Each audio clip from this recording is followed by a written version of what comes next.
Hey girls, guys, and all people like it is Mox here, and hello, and welcome back to the channel. Today, we're looking at more FNAF news. Alright, I'm gonna start with the less shocking news. We'll get to the title and thumbnail in just a second. We're back on the FNAF Movie Updates Twitter page. Big props to the owner of this page. If you want to keep up to date yourself, there's always the link down below to their Twitter page. Alright, so first off with the new things, we have two-time Emmy Award-winning composer Michael Whalen has joined the crew of Blumhouse's upcoming Five Nights at Freddy's film, according to IMDb page. That's super cool. As I'm not super into the movie industry, I mean, I love movies, I enjoy movies, I like keeping up to date with like actors and like directors and upcoming movies. I don't super know a lot about like composers and too much about the behind the scenes people, which is a bit of a shame. I feel like they should get some love too. But just knowing that he's an Emmy award winning composer is like amazing. I think music and like audio and stuff is a huge deal, especially in horror games. And it just makes a massive difference. So that's really cool to know that someone who's recognized as like a very talented composer is working on the movie. That's super cool.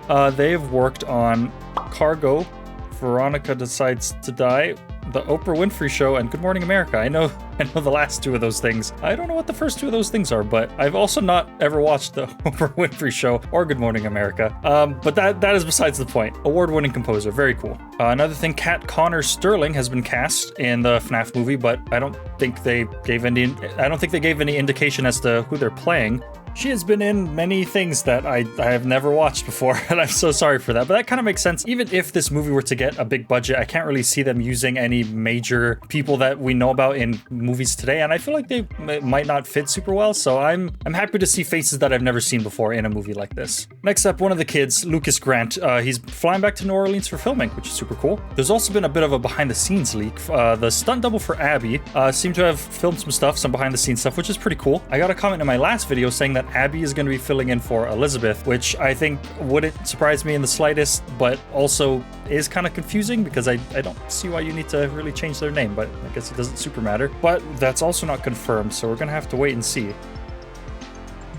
This is very behind the scenes. This is literally just... Ooh, you see little to nothing over here except the fact that they have a set going, which is actually super cool to see. That's most likely how they're filming the interiors. And that makes sense because if you've seen my last video talking about the building being torn down, that was just like a fake building made pretty much just to film exterior shots. But now we get to see what is most likely the interior, well, the exterior of the interior in the interior of another building.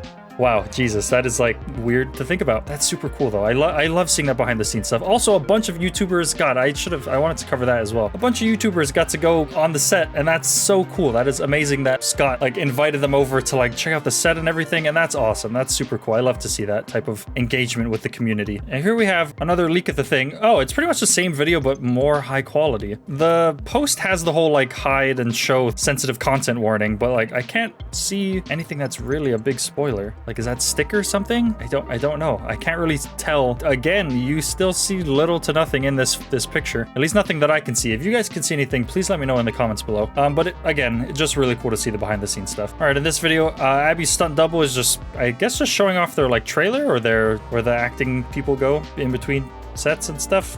Question mark? Very cool. All right, now this post is in a similar place as the last post with the composer. David Fisher is now the assistant director for the movie, and he was the assistant director for The Dark Knight Rises, Wolf of Wall Street, and Spider-Man, the first Tobey Maguire Spider-Man movie. And again, like I said, I don't know a whole lot about background movie stuff, but I do have a very close friend who is really into the movie industry, and we are planning on doing a live stream. I think I talked about that previously, where we're going to discuss the movie, potential plot points, all that cool stuff. So stay tuned for that. That should hopefully be coming very soon. But that is amazing though. Like I don't know how big a role an assistant director plays. I'm assuming quite a large role because they have director in the name. All three of those movies are fantastic movies. They're very good. So very hyped to see that. And then now the big thing, the big reveal.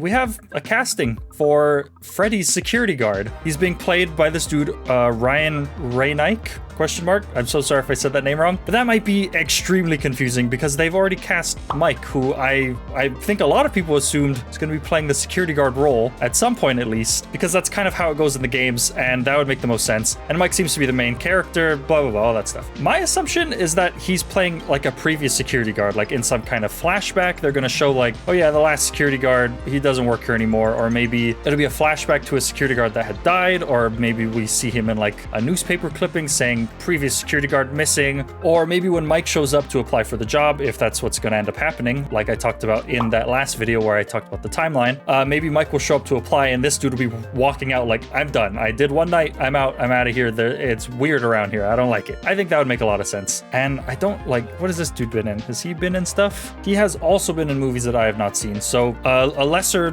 known actor, question mark. I mean that in the nicest way possible. He's lesser known to me, but still super cool. I am like excited. Like this is just building so much hype for me to see where this stuff goes. And this like super bamboozled me. Like I think I saw this like very early in the morning on the day, March 26th. And I was like, I'm sorry, what is happening? I'm pretty sure we already have our big security guard character. I think we're good. Thank you. But no, that's what my assumption is. And I wanted to get that out there to you guys just in case there was any confusion. And ending it off with a little bit more of like the background news. Claire Sanchez has joined the FNAF movie as a set designer, I believe. Claire Sanchez, Five Nights at Freddy's.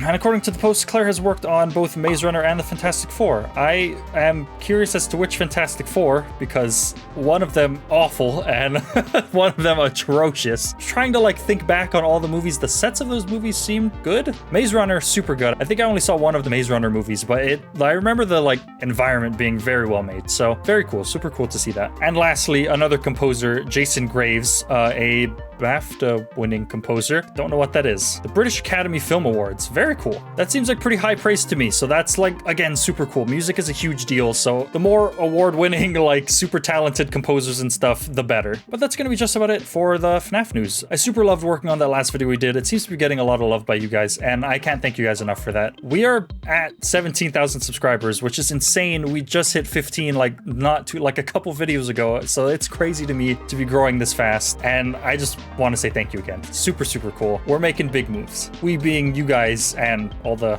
other me's. But that's going to be just about it. Thank you guys so much for watching. Stay tuned for more FNAF news, and stay tuned for more Nostalgia Corporation news. That's my clothing brand. First link in the description below. The Nostalgia Corporation is my clothing brand based all around the idea of nostalgia. We have a bunch of new shirts and hoodies coming soon. I'm super, super hyped on them. So stay tuned for that. But again, that's going to be just about it. Thank you guys so much for watching. Don't forget to like, comment, and subscribe if you enjoyed this. Stay tuned for more, and I will see you all in the next one. Goodbye.